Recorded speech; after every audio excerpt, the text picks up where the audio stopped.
Yo, what's going on, guys? It's your boy. Welcome back to another video. Welcome back to Secret Invasion Saturday, not on a Saturday. I'm posting this Friday night. I never really post videos at night, but I really just want to go ahead and get all my thoughts out here. So part of the reason why it's taking me so long to record this video and upload this video is because I can't say nice things about it. And I feel really bad because I prefer spreading positivity and talking about things that are really good about a show. But Secret Invasion's finale was so bad that I could talk about things that I disliked about it longer than the entire length of the episode, which would be kind of concerning if it wasn't for the fact that the episode was 26 minutes long. I don't understand why everything with this show fell apart so fast.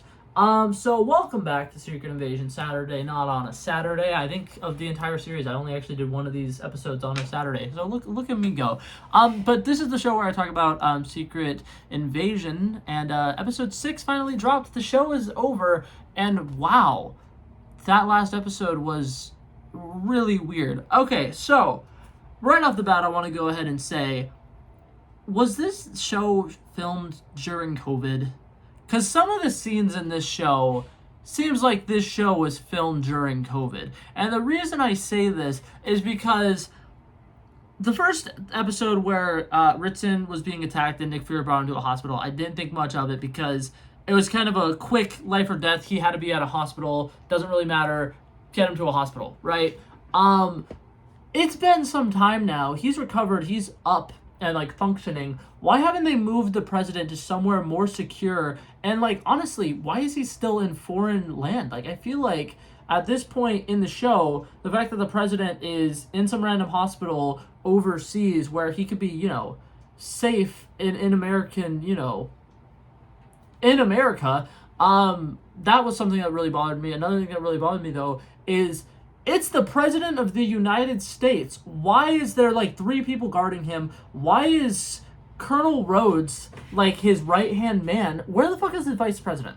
Because here's the thing. I know that having the president and the vice president together is not something that happens typically, but it doesn't make sense to me that the thing that Colonel Rhodes is doing is stuff that 7 other people in the American government would be doing. There are different people who do different jobs for different reasons. It makes no sense to me why Colonel Rhodes is this close to the president, why he is in so much control of the president, and why nobody seems to be hey, Rhodes, back the fuck off. Because for one, this scene where we're first, picking up with the president and everything that's going on with him, and Rhodey is we need to attack the Russians immediately. This is what they're doing. They're fortifying.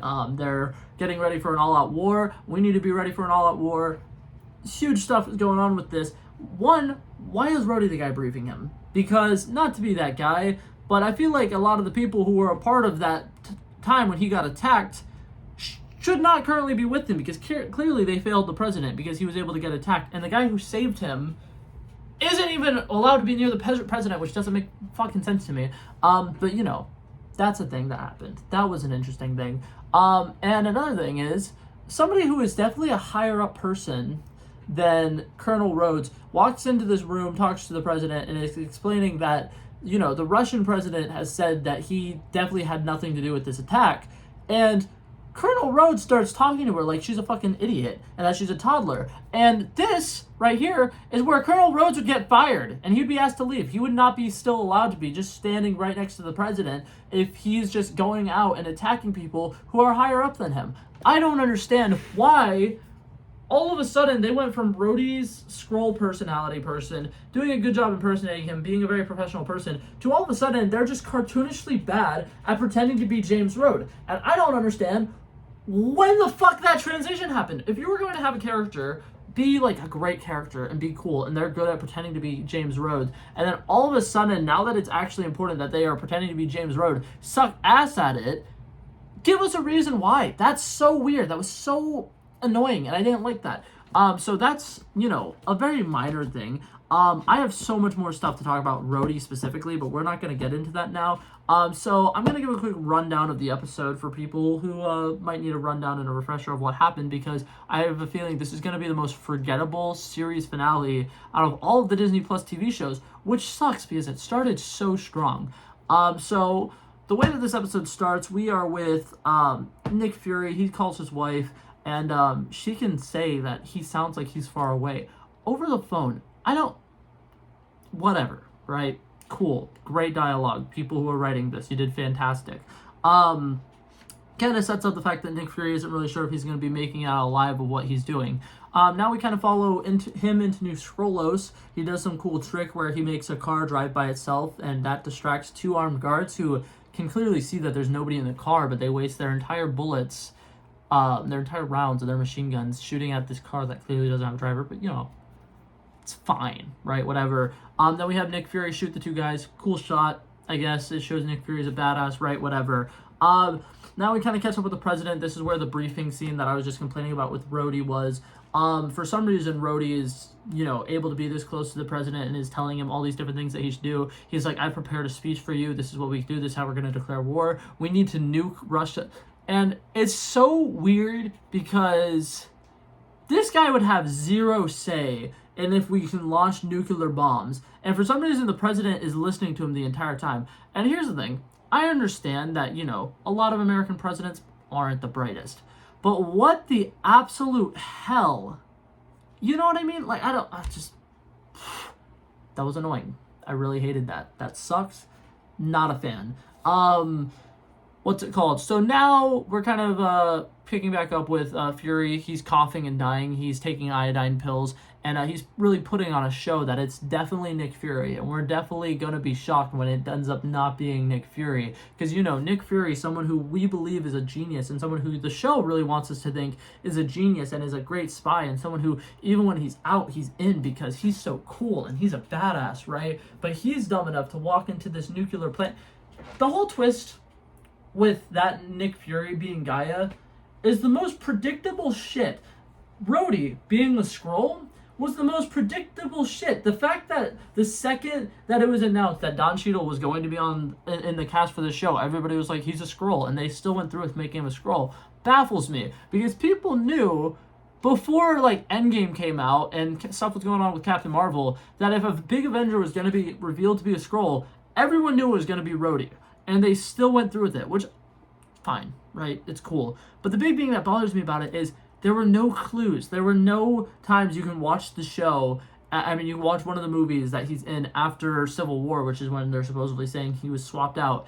And there's no clear signs that a Skrull took over. Like, there would be small idiosyncrasies that we kind of see. That's weird. He wouldn't do that.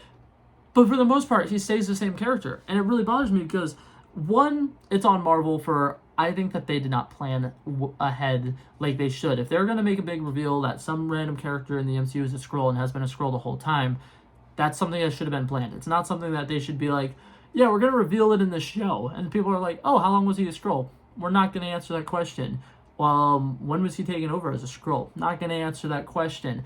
Does the real character have any clue about, you know, certain events that have happened recently? That would be really interesting to see this character reacting to waking up and, oh my god, all the shit has happened. No, we're not going to do that because that would be interesting, and that's not what we have time for in this finale. What we have time for is a fight scene that probably should have been about 15 minutes being cut down to being about 3 minutes, and a showdown that shows that Nick Fury is actually a really cool dude. Anyways, I'm supposed to be breaking this down, so we're gonna get back on track.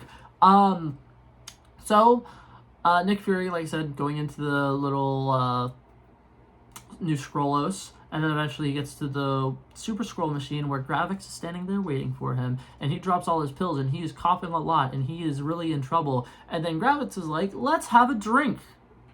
Right on, I love it. Then it kind of cuts to Sonya. And she's kind of calling Rhodey, and she's like, oh my god, Nick Fury's coming to kill the president, you should really make sure that the president moves. Which, not to be that guy, I don't think Rhodey would care if somebody was coming after the president. And here's the thing, right? I could see why it makes him look good if he protects the president. He did not give a shit about protecting the president when his car got bombed a couple of episodes ago. So all of a sudden, he gets a call from some random person saying, hey, Nick Fury's on the way, you need to get the president out of there. And he listens to that call?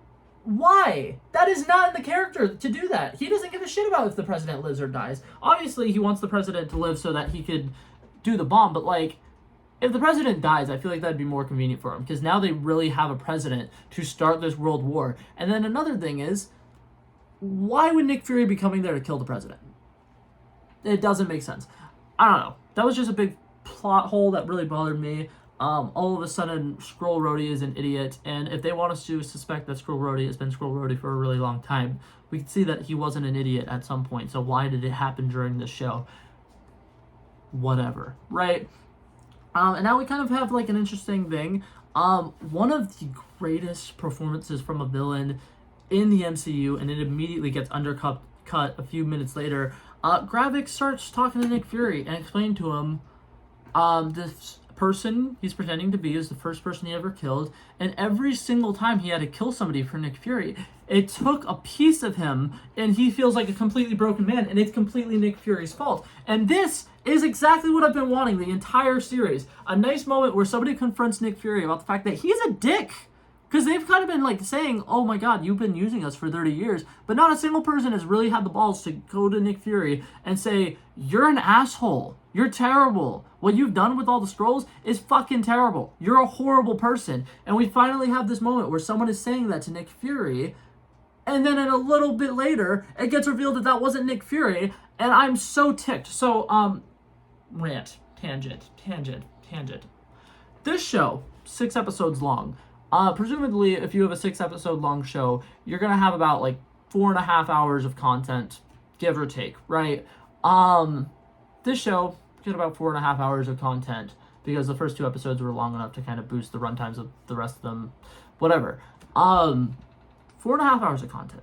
We have a protagonist who is very clearly Nick Fury. They want us to know Samuel L. Jackson is the main character. Even when he's out, he's in, and when he's in, he's out, and when he goes in, he goes out because he likes being in. Whatever, right? He's the protagonist. We want to maybe think he's the good guy. And in this show, they do like nothing to show us that he's a good guy. We like Samuel L. Jackson because he's funny, and he calls this Robert guy Bob, and that's great. And he's just quippy. Like, I like Samuel L. Jackson. His acting in this is fantastic, but they don't do anything to build his character at all in this entire show. And the entire show is setting up for him being like, I can still do this shit. And then it's not actually him, which just undermines everything. But you know what? Okay. The tangent that I wanted to get to, though, right? 4.5 hours long worth of content. Protagonist, Nick Fury. The bad guy, Gravik. Gravik was the bad guy from episode 1. They revealed he was going to be the bad guy. There wasn't any twist, oh my god, this is actually the bad guy. He was the bad guy the entire show, right? Established early on, which is great. They beat one of the main things that a lot of the Marvel shows, in my opinion, have problems with, where they want the big bad to be a surprise, and then they don't reveal it till the 5th episode, which completely ruins the pacing of the show because we don't know who the villain is until towards the end. But this show, they got ahead of the curve. They introduced us. Gravik was the bad guy. And the first episode, Nick Fury and Gravik have a moment where they're kind of face-to-face. Gravik pretends to be Nick Fury, kills Maria Hill. Heartbreaking, right? That is the only time in these 6 episodes of this TV show where the protagonist and the antagonist interact with each other at all. And the entire premise of the show is, oh, I can't invite the Avengers because this is personal. This is personal. I need to take care of this. I need to deal with this. He doesn't talk to Gravik a single time in the entire fucking show. The entire show. Why? Why? I don't understand. Like, somebody at Marvel, can you like give us a storyboard of all the stuff that was deleted so we can kind of understand why certain decisions were made? Because to me, it doesn't make sense that you would have a show where there's a protagonist and an antagonist and they have a history together. 30 years of history with resentment towards each other, with Nick Fury was probably like a mentor figure to Gravik. Gravik literally calls him his hero when he's doing his little speech that is to Gaia, who's pretending to be Nick Fury. And like, they had something there. That was great. That would have been fantastic. And somewhere along the lines, the crew decided, you know what would be cool? If we don't have the characters interact at all. Walk me through how you got to that decision, because it makes no sense to me. And I don't understand it. Imagine a Spider-Man movie, right? And the main villain is somebody who has a personal connection to him, someone who's he kind of sees as like a mentor figure. We're kind of doing the flip-flop of this. But like Dr. Otto Octavius is the bad guy in this movie, right? And he's the bad guy of this movie. And in the first 15 minutes, we have some scenes with Peter Parker and Dr. Otto Octavius together, and it's great. And it shows that they have this connection because they've been working together for a couple years. Very meaningful and heartwarming stuff, right? And then, in the entire rest of the movie, they don't interact at all. It wouldn't work, right? So why did they try doing that with this TV show? It's not great. The final battle is between a side character who has done nothing the entire show versus the main villain who has been great the entire show. And I love Emilia Clarke, right? I think that she was doing great with what she had, but they wrote nothing for the Gaia character, and then just at the last minute was like, we need to make her the main hero, we need to give her all these superpowers and have her win a fight. And I'm going to get to the fight later, because that's another big what the hell moment. But why did they think that it was a good idea to not have Nick Fury and Gravik interact at all? And I hate it because we finally got this heartfelt speech, what I've been waiting for the entire season, talking about, why Nick Fury hasn't found them a home, why Nick Fury's just been using them, still has not been addressed. Whatever, right? It's okay. So to continue along with what was happening, Gravik gives his great bad guy monologue, which is fantastic. Kingsley Ben-Adir, chef's kiss, he did amazing. The fact that they completely wasted him in the way that they killed him, very anticlimactic. Why? He gave us a really, really good villain performance, and you did not reward him at all. So, good job, Marvel. So that happened. He gives his monologue speech, and now we kind of cut back and forth between him going to power up the Super Skrull machine. He got the harvest, and he's going to make himself the most powerful character ever in the history of the MCU. And then we cut back to the hospital where Ritson is. A bunch of the men who are protecting the president are getting dart guns, and they're being passed out or whatever. And then it gets to a point where it is just Rhodey and the president, and then Sonya catches him, realizes, oh wow, you really are a Skrull, because you're like an idiot. Pulls the gun on him, walks him out towards the president, and it sets up that there's going to be some tension there that's going to be really, oh my god, whoa. Now we go back to Gravik versus Nick Fury, and Gravik is now a Super Skrull. He goes to punch the person, Nick Fury catches it, and it's supposed to be like a, oh my god, kind of like when the Winter Soldier catches, what's it called? Captain America's shield in Winter Soldier, or when Spider-Man catches the Winter Soldier's punch in Civil War. It's supposed to be like a really big, cool moment like that, but it's just not. It doesn't hit the same weight. They don't give it time to breathe. It comes pretty much exactly when you'd expect it to come. There was nothing unexpected about it. It was not a very cool moment, but you could tell that the show really thought that it was. But then, this Nick Fury starts beating the crap out of Gravik, and it's like, whoa, what is happening? And then, ta-da, they shift into Emilia Clarke, which everybody knew was going to happen. But great, right on, Super Skrull versus Super Skrull fight. This is what we love. Really cool TV shows that start with some of the best dialogue that the MCU has had in a really long time. The first 2 episodes were so good, and they were like, let's end it with same character with the same power sets versus same character with the same power sets. You guys are doing terrible. You know that? You guys are doing terrible, Marvel. Everybody's complained about you guys being formulaic for years, and this is how you guys decide to end the show. Remember when you guys used to take risks and you guys were great? Robert Downey Jr. being casted as Iron Man was such a controversial thing. That was such a risky thing, and it paid off. Casting Chris Pratt to play Star-Lord was such a controversial thing. It was such a risky thing, and it paid off. The ending of Doctor Strange. I know Doctor Strange isn't the most famous MCU movie, and not everybody's gonna praise it and think it's the greatest thing ever. But the fact that they decided to end that movie instead of with a final battle, a time loop where the main hero outsmarts the villain, that shit is amazing. That is cool. It sticks with the story. It sticks with that character. Why could you not find a way to make this show end with a climax where Nick Fury actually got to be the hero in his own show, maybe, and then also where it's not same person with same power sets versus same person with same power sets? And here's the thing. We're going to get to this final battle now because I have a lot of things that I can say about it.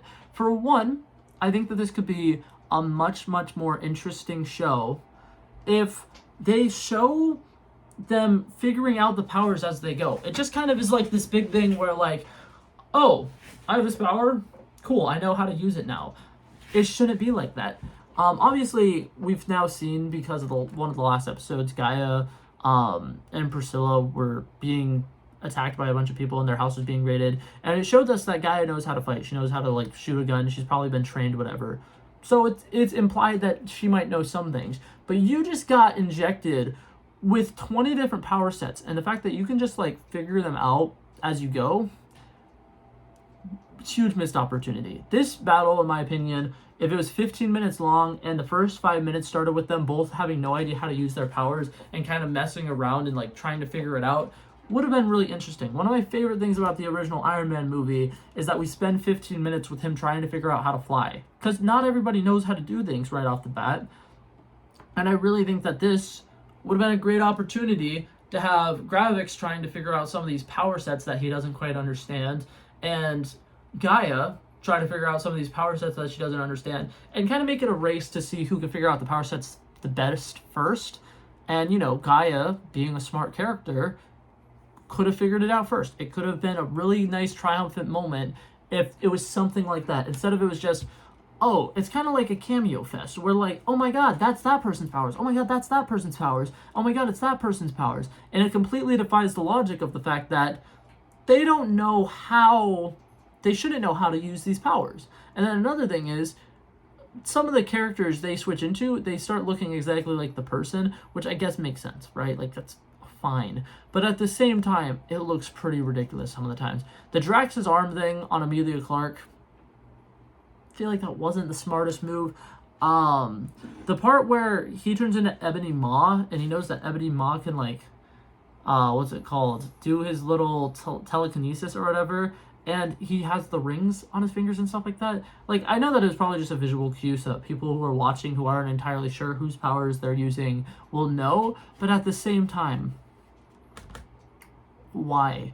I will say this. The moment where, what's it called? Gaia had the antenna sprout from her head, and it's like, oh shit, she's got Mantis powers?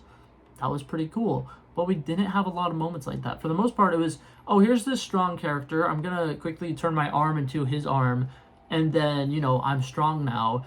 And it was just that, back and forth and back and forth and back and forth. And it could have been cool if they maybe switched it up a little bit. Gravix, somebody who's not necessarily as smart and is just, you know, rageful, using all the powers that are just, oh, I'm super strong, and then maybe Gaia using the ones that require a little bit more intellect to figure out how to use, like kind of like Mantis and how she used Mantis's powers. But it bothers me that this final episode was about 28 minutes long, give or take, and there's a fight scene in it that could have been one of the coolest fight scenes in all of Marvel, and even that seemed like they were just rushing for it to be over. Gravix died in about 4 minutes after he got the Super Skrull thing that would have made him one of the most powerful beings in the entire universe. And he just died almost instantaneously. Why? I don't know. It baffles me. I don't understand that. So that's the big fight. And then meanwhile, while this fight is going on, Nick Fury is having a conversation with the president now, while Sonya has a gun pulled up to, what's it called? Sonya has a gun pulled up to Rhodey's head, and Nick Fury has a gun pulled up to Rhodey's head, and he's basically just saying, he's a Skrull, and the other guy's saying, no, he's not, and the other guy's saying, he's a Skrull, and it's just, will they, won't they battle? It's he say versus he say, and I hate it because the U.S. president is just listening to this the entire time, and at this point, he should be like, pick a side, one of you guys get the fuck out of here, right? Or both of you guys get the fuck out of here for all I care. I don't understand why during this entire sequence, the president is just there with a couple of random spies and Colonel Rhodes, and he's just like listening to what they have to say, and none of them really do anything to prove that Rhodey's a Skrull. They know 100% for a fact that Rhodey's a Skrull, and they can do so many different things to kind of try to prove that Rhodey's a Skrull, and they don't do it. and it drives me insane. This entire show is just full of missed opportunities. Spy espionage stuff is so cool, and you have the perfect trope as characters who can literally turn into each other, and they do nothing with it. So, fantastic. Whatever. Anyways, that scene ends with Skrull Rhodey getting shot in the face and then reverting to their Skrull form, and the president being like, "Oh shit, you were right," and that's how that goes. And then yada yada. The episode goes on. Yada yada. Now President Ritson is making a speech, and he says, "Fuck the Skrulls. Fuck all alien life. We're going to war with all aliens that are on this planet." And, basically gives them, everybody who's an American citizen, the right to, kill people who they think are Skrulls, which, a president can do, and a president totally would do. And once again, corrupt politicians. I know they exist, but it's so weird. It's so out of left wing. None of it makes sense. I can understand why he would think, oh my god, these Skrulls are evil because the one that was really close to him was a bad guy, but it just seems so out of character and so out of left wing that it's really weird. And then they start doing scenes where, like, random people who are mercenaries go around killing people because they think they're Skrulls. And it's like, that's a cool sequence and all, but why are you wasting time with this during the last episode when you have a list of about 25 questions you haven't answered? As of this point, I'm going to go ahead and list off things that they haven't answered. One, something that would be interesting, and this isn't necessarily important as some of the other things. Gaia, the person who she turns into, where did they come from? Two, new Skrullos. Where the hell were all the Skrulls? Because Gravik kind of was just like, oh, all of the Skrulls are like in hiding right now, or in the basement, or something like that. Did he kill all the Skrulls and new Skrullos? Because there appeared to be absolutely none when we got there. Doesn't really matter that much, but it's a question that could be answered. When was Everett Ross turned into a Skrull? When was he taken over as a Skrull? Are we going to see Everett Ross? At the end of the episode, you get the answer to that. You do see him, but you don't find out when he was a Skrull. Same thing with Rhodey. When the hell was he turned into a Skrull? Are we going to get to see the fact that he might not know that Iron Man is dead? Are they going to tell us when he became a Skrull? Are we going to figure out, oh, he was just a Skrull for the last couple of shows since Endgame came out? What's happening with that? The Harvest. I understand that would be kind of a harder thing to do. I was really hoping that we got to see a flashback of the Harvest, because it still, to me, makes absolutely zero sense how they collected DNA samples from all of the Avengers and how they knew which Avengers the DNA samples were for. And they got a DNA sample of an actual god, and they got literal god powers. One of the power sets that they got was Thor Odinson. What? Oh, that's also another thing that bothers me. Thor Odinson's powers. Why didn't any of them use lightning powers in the battle? Would have been cool. But, missed opportunity again. I feel like there was a lot more questions that I had to ask. What is Nick Fury doing on Saber? Because it's clearly not trying to find a home for the Skrulls. He came down because he wanted to prove himself. Never once did he even make an attempt to prove himself. We never once had a moment where one of the Skrulls really came up to Fury and was like, hey, what are you doing to try to find us a home? And if he didn't want to actually find them a home, would have been fine, right? Just address that in the show, okay? Because that's something that's such a big thing that's on the front of the show. It's like a really massive thing that everybody's concerned about, and they don't address it a single time, which, once again, stupid. I don't get why they did that. Bunch of things that they could have been doing, but instead they're like, you know what, let's throw in some plots at the end of this movie, which I guess are potentially going to tie into movies, which honestly at this point I don't care about. Make the project you're doing, give the project you're doing an ending. I don't think I made the video that I was going to make a couple months ago. I don't remember which movie I was going to do it for, but Marvel movies have a problem with not ending their movies, and it drives me insane. Because when I go see a movie, I want to see the full movie. And I understand that they kind of want to set up the fact that, oh, there's more, oh, and there's more, oh, and there's more, oh, and there's more. But everything should stand alone on its own. When I go rewatch Marvel movies, and I'm rewatching stuff from Phase 1, Phase 2, they all have good conclusions. They all have a starting point, a middle point, an end point. Your shows should have that as well. This show doesn't really have an ending. That nothing gets resolved. There's even more problems now than there were before the show started.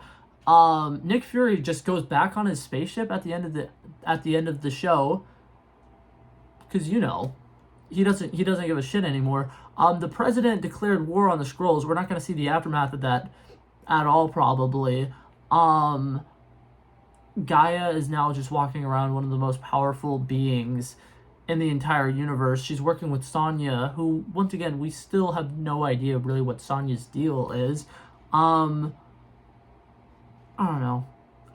The show kind of drives me insane. I really liked it. I really liked what they were doing with it.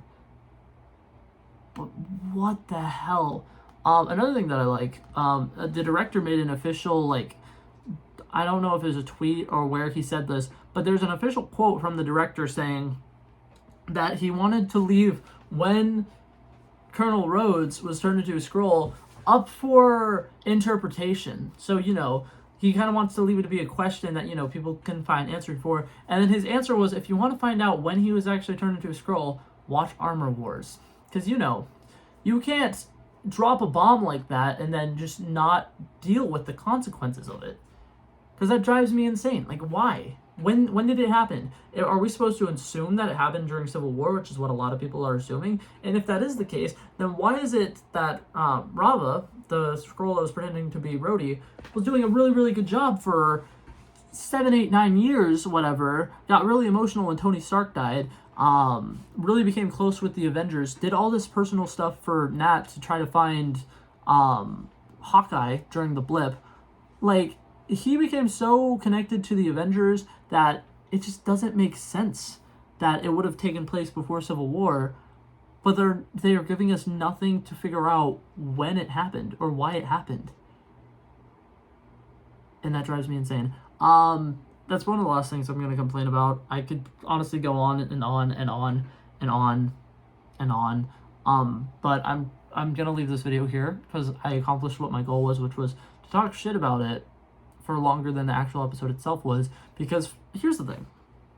I wouldn't have a problem with the last couple of episodes being less than 30 minutes. It wasn't for the fact that it started consistent at 50 minutes and then 50 minutes. If you're going to have a show and you're not going to be really stingy on how long the episodes are and you're going to be okay with them fluctuating a little bit, have them more average, you know what I mean? Have it where it's one is 50 minutes, the next one's 35, whatever. Then the next one's 45, then the next one's 30, and then the next one's another higher number, and then another lower number. You can't do high number, high number, high number, low number, lower number, lower number. You gotta have balance. And I don't like that it wasn't balanced out. And especially when there were so much things that could have filled that time, which would have been fantastic. But, we're not going to get that, and that's painful, and I hate that. I also hate the fact that they dropped the ball on us of the fact that there are now an ungodly amount of people in some basement somewhere. We know nothing about it. I feel like they're probably never going to touch on that storyline, and it's kind of really annoying. Planting a bunch of seeds to a garden that we'll never get to see. So good job, Marvel. You're running yourselves into the ground, and I am very upset right now. That being said, new poster dropped for Loki season 2. Really cute poster. Really hope that show is good. That being said, that's probably it for this video, guys. Hopefully you guys enjoyed it, and I will hopefully see you guys in the next one. Peace out. Bow. Bow. Bow. And now that I decided I'm not editing this video, I need to awkwardly sit here for 20 seconds because I want the little ending screen thing to work and for it to not block me while I'm doing the actual outro. So pretend like I'm not here.